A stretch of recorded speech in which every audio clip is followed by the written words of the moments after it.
geek.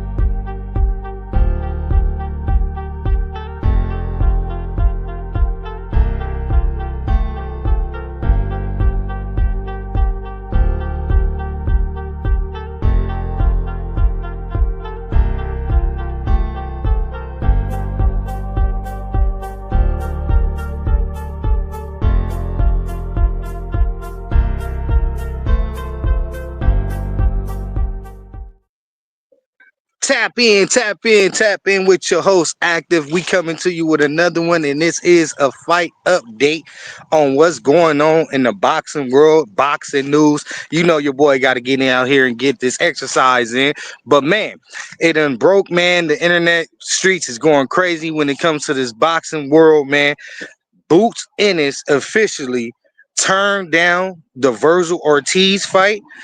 Man, say it ain't so. I already been speaking on it. You should be already subscribed. So if you're not, go ahead and tap that subscribe button right now. Hit the thumbs up, man. We about to cook on Jerron Boots Ennis, man. Bro. What are you doing? What are you doing, Boots? What are you doing, man? This is disgusting. This is duck activity.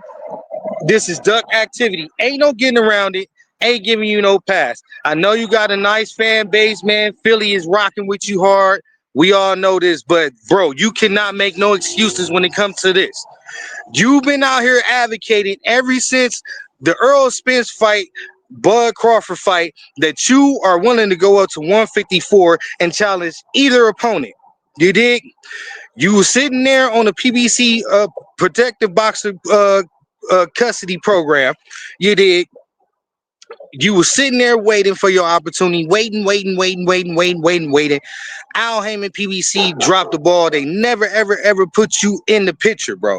They never made you the focal point. You was never the top dog. You get me? You did. Earl Spence was the one holding it down, but you waited. You could have petitioned for that WBO at 147 and fought Bud Crawford before Earl Spence did. But what? You listened to your team, you followed their advice, and you never capitalized on that fight. That was your team, your pops, the whole Boots camp who decided to go that route. Now, moving forward, we know Terrence Bud Crawford demolished, destroyed Earl Spence. Now the whole plan is blown up, burnt up. The belts is now, up in the air. You dig? Terrence Crawford moving up to 154. All the belts is now spread it out across 147. You got Stanolius that got a belt now. You got Mario Barrios who got the belt now. You got Brian Norman who has the belt. And you also have yourself who was emailed the IBF championship at 147. We can't claim you as a champion because you never fought for it, but you are the title holder when it comes to 147 with the IBF title. Now, Boots, why are you still in contender mode, bro? Why are you still in contender mode, bro? This is disgusting. We need to see you fight the upper echelons of fighters that's out there. Fighters that's on your caliber, bro. This don't make no sense. Virgil and Boots should have happened at 147. Now, we all know Virgil had medical issues, health issues that prolonged this whole fight from happening at 147. So I can't put that on Jerron Boots. It is stating that fight didn't happen at 147 because of Boots. But what I can say is you've been talking real spicy about everybody at 154, and now you got an opportunity to prove us right or prove us wrong, and you dropping the ball, bruh. This right here is disgusting activity. Period. Excuse the sweat. But we out here working today. You did? We out here working today. Now, you said that you would have smoke for anybody at 154. Yo pops, Bozy, came out right after the Bud Crawford Israel Mandalov fight and stated that his son, Jerron Boots Ennis, gets Israel Mandalov out of there. It don't go all 12.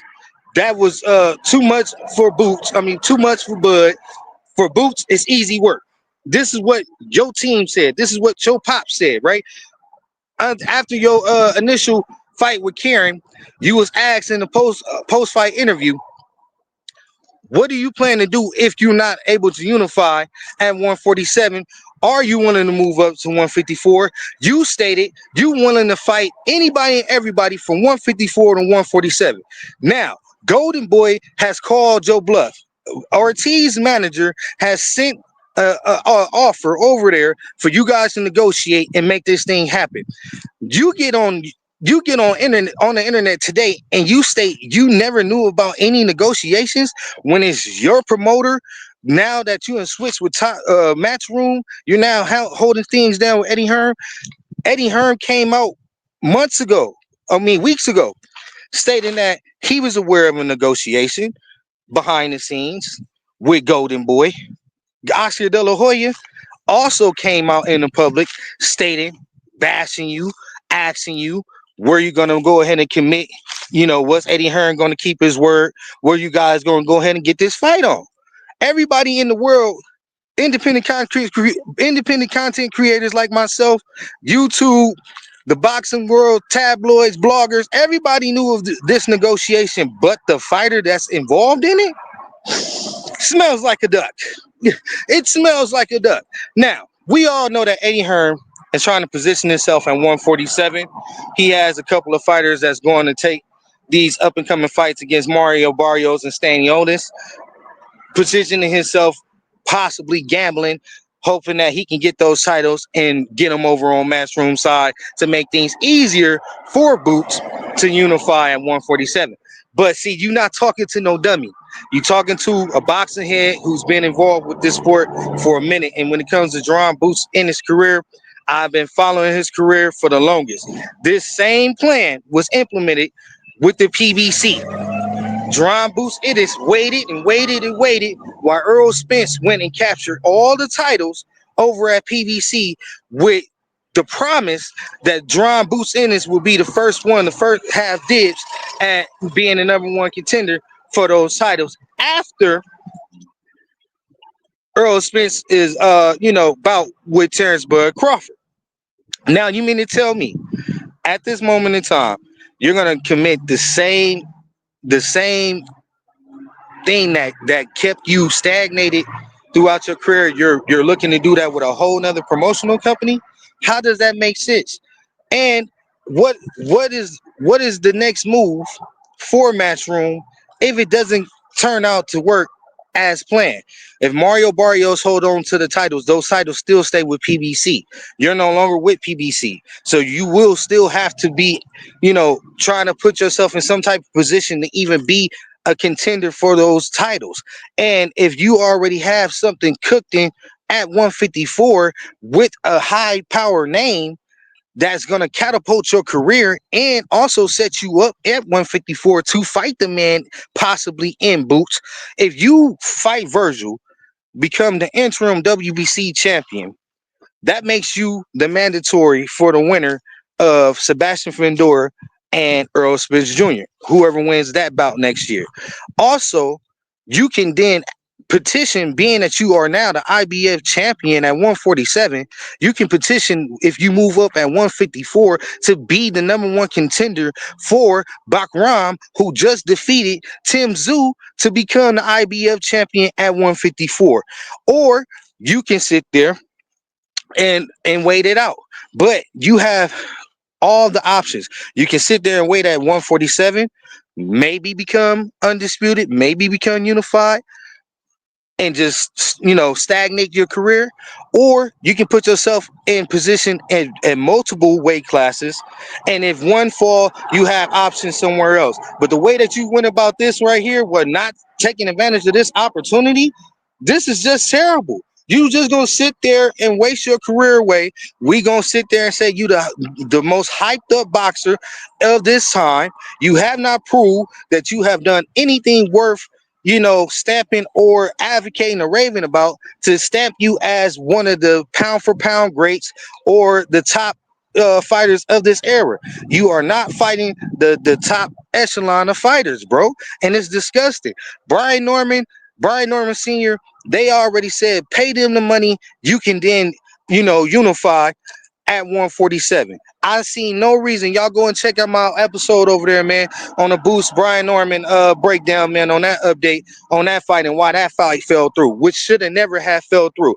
If your promoter believes in you, he should have had backed you and put that money up, gave Brian Norman the money he was asking for, got those titles, and you wouldn't be playing, sit and wait.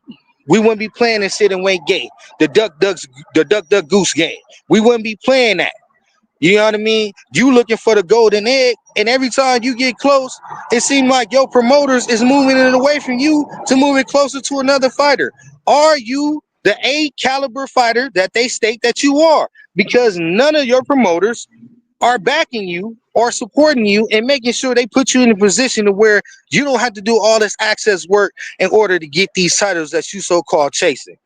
This is disgusting. I'm about to get back to this exercise, man. I just want to tap in real quick, give you guys an update breakdown.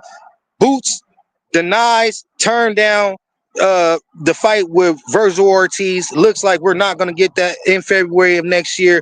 I'm going to tap in on this a little bit more, man. Just wanted to share my thoughts quickly with you guys before I go ahead and, get back to it. So this is Active Man on Active Sports TV telling y'all to subscribe on the way out. Like. Boots, get us together, man. We know you got the talents, man, but don't be this hype job. Don't be the Flavor Flav of the boxing world, you dig? We up out of here, Active. Go.